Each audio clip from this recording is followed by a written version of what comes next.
Wife cheated on me. After our divorce, I rebuilt my life and now she wants to come back. Bit of background. I'm 36M as of now. The characters have been a bit altered by their names. Rebecca, my ex-wife, now 34. James, my collage buddy and the guy Rebecca cheated on me with. Saladin, my other guy friend. Lisa, Saladin's cousin. So Rebecca and I were what you call college sweethearts. We survived college and the hardships of life. Got married in our early 20s. I was 25. She was 23. Ever since we got married, things were rocky. Not from the start, but situation-wise. I was in medical while she was an accounting major. There were things that was okay with me but was not with her. Despite being married, she acted like she was a free bird. She was. It's a good thing, but there was marital neglect from her side. 2016, she joins James' company as an accountant because it pays well. I was happy because, hey, he's a buddy of mine. Slowly, she started to complain about things that were in place. She didn't like where we lived, had problems with everything I did. She did not like the foods she used to. I'm a great cook and she loved my foods. Our fights intensified by a margin where she would call me names. I'm good for nothing. She earned more than me. Coming to this part later on. Drastic turn was here that Rebecca and James were hanging out with our set of mutual friends. I got the word of it and it seemed off. I confronted both of them, to which they both said it was a sudden plan and I was in field. Coincidentally, it happened on the same day I was out of city. They might have planned it beforehand, which I'm not sure of. 2017, the year my marriage blew up. So I was sure there was something, because my bedroom became a fucking dead one. I was increasingly paranoid and whenever I tried to address things I was turned down. Now I'm not a saint. I constantly yelled at her to tell me what was going on because there was just something off. Your favorite person rarely talks or does stuff with you, and they claim it's nothing. Does this sound okay? It was also the year we were at our peak financially because our debts were paid off. My friends and I decided to open up a medical shop that provided medicine shop as a side venture. So one of the friends was Saladin. He proposed that we celebrate it at a pub. When we go there, I notice a girl that looks exactly like Rebecca. She was dancing with another man and it was quite dark. I get a closer look, lo and behold. It's Rebecca and James, dancing hand to hand.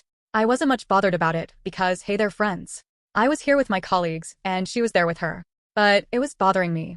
I decide to send her a text asking where was she. She's usually on her way home at this time. She told me she was already at home.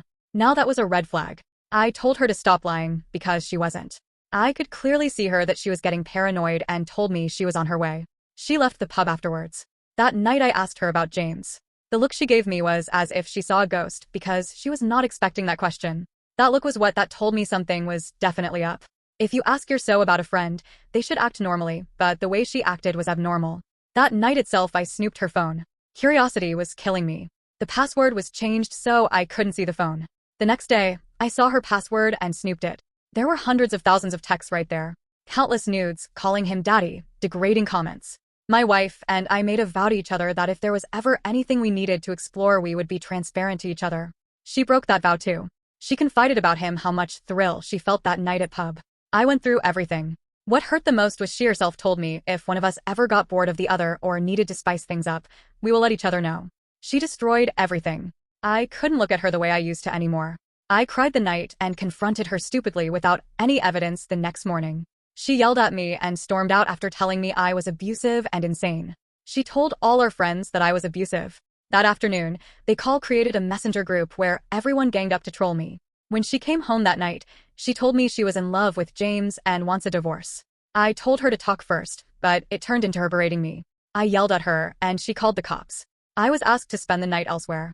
I went to my sister's and when I returned the next morning, James' car was here. He spent the night here. There was nothing needed to explain. He was doing it on purpose. Hell, she was doing it on purpose. I went to see a lawyer. As we did not have a prenup, she already filed a complaint about me being abusive. It didn't look good for me. Not one did she try to apologize. Not one did she try to make amends. Our country law doesn't count infidelity as a fault. So even with that, she's entitled to half of my everything. But her complaint can sue me up. Few days after that, where I was still living with my sister, I tried contacting Rebecca, but she won't reply to me. Rebecca hit me up telling me we should get divorced. That's it. 12 years of relationship, 4 years of marriage, and she ends it with a text. I was fucking convinced that James was taking my place. She handed me the divorce papers. Everyone from our friend circle was convinced that I was a fucking abuser and James was her savior. She did the right thing to cheat on me. We were officially divorced during the start of 2018. She was already dating James open during our divorce. He was her life. I lost my job, my house, my reputation in her little affair. I had to change the city to move someplace else to restart again. Saladin helped me massively in that fresh start. He got me a decent paying job that was nowhere like my previous one, but it was better than the rest. We became close buddies while I was working to earn back what I had. Dating life was over for me. I just couldn't trust anyone. It was a complete NC between me and Rebecca. Last I heard was she moved in with James. They were doing great. Revenge part. End of 2020. My life was actually blowing up. COVID helped our cause with broken backs but filled our pockets. Our pharmacy venture turned huge, so I was able to make much money. I met a friend of mine from whom I got a tip that James and Reb were done. James cheated on her and left her.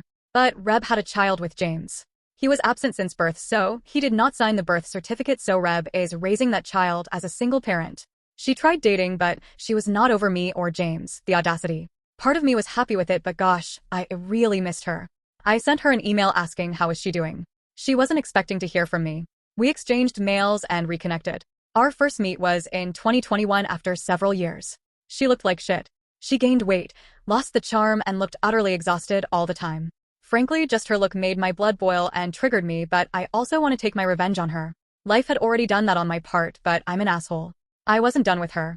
She told me about James and reopened the earlier wounds. I got my closure, which made me feel a bit better, I guess. She said she was sorry. She wasn't thinking straight what she was doing. James poisoned her mind against me. I told her I will forgive her if she comes clean to everyone and clears my name out. She did that, losing a lot of friends, but she deserved that. My name was clean. She wanted us to date again, clear words, make me raise that asshole James' child. I told her I would agree to it, but we needed to date and marry first. Only then I will legally adopt her child. That little guy is adorable, and I had taken a liking to him. Here is the truth. I was already seeing someone. Pretty safe to say I was cheating on that woman with Reb. She was a client of mine from a different country. We were in a LDR. Reb and I were living in different cities, so I never moved in with her. But I played it well by saying I need to travel for business. So I was only getting Rebecca's hopes up to crush her like she crushed me. We were getting intimate, but condoms were used. Rebecca felt she found love again. I pushed her to therapy to get her be normal again. Everyone was commenting how she was getting more happier with me. She would praise and then say sorry. Do little things for me that she used to when she was married to me. Trust me when I say, I had a lot of emotions attached to this woman. I considered my revenge if it was a good thing to break her heart. She might be traumatized for a lifetime. But she did not think of my heart, and we were married. Why should I think of hers? Her birthday was coming up last year, October. Lockdown was eased up and my someone, it's Lisa, was in my city. For the birthday gift, I grabbed Rebecca for ring shopping. She picked out her favorite ring that I got it wrapped. She was elated because of that. That night, she came up to me crying that she was sorry for hurting me. She looked genuinely remorseful, but I had no feelings for her except indifference. Lisa was Saladin's cousin. I already told her everything beforehand. She was against my revenge idea, but I managed to convince her somehow. She was uncomfortable with it, but understood that I needed to go through it. On Rebecca's birthday, I drove her to our favorite spot when we were married. It's in Nature's Place. Lisa was already waiting there. I introduced Lisa to Rebecca that Lisa's my GF. Rebecca went white and asked me what does she mean. What is she then? I introduced her to Lisa as Rebecca, my ex-wife and FWB. There and then, I proposed to Lisa with that ring. Rebecca went man and started yelling, to which I replied, how the F can she expect us to work out when she nuked us? I'm never dating a dirtbag like her again. She asked me again and again if we meant nothing. I told her nope. Sleeping WTH her was compensation for the pain. I got her to clear out the pain she put me through. Lisa was holding me back. She saw Rebecca was hurting. I told Rebecca that she needs to leave. She told everyone that I cheated and I was an asshole. This time, I took it as a pride. Everyone saw the dirtbag she was. She cheated on me and made me pay a high price for a falsified abuse. Now she wants me to raise her kid and date her? The last we connected was in December of last year. She wrote me a letter that how much sorry she is because she can't imagine putting me through the pain that she already put me through. She hoped I live a better life. Last I heard, she was completely uninterested in dating. Look shit. As of me, I and Lisa stopped dating. There were differences between us. I'd like to add an edit. People who are saying I'm worse than my ex. Can you please, at least for the love of God, point out how am I worse than her? She cheated. I loved her and she fucking cheated on me. She costed me my home, my job, my image, my reputation, my friends. I was an abuser to everyone. I gave her a taste of her own medicine, yes, by hurting someone else. Now I'm worse than her? Subscribe and like for more videos.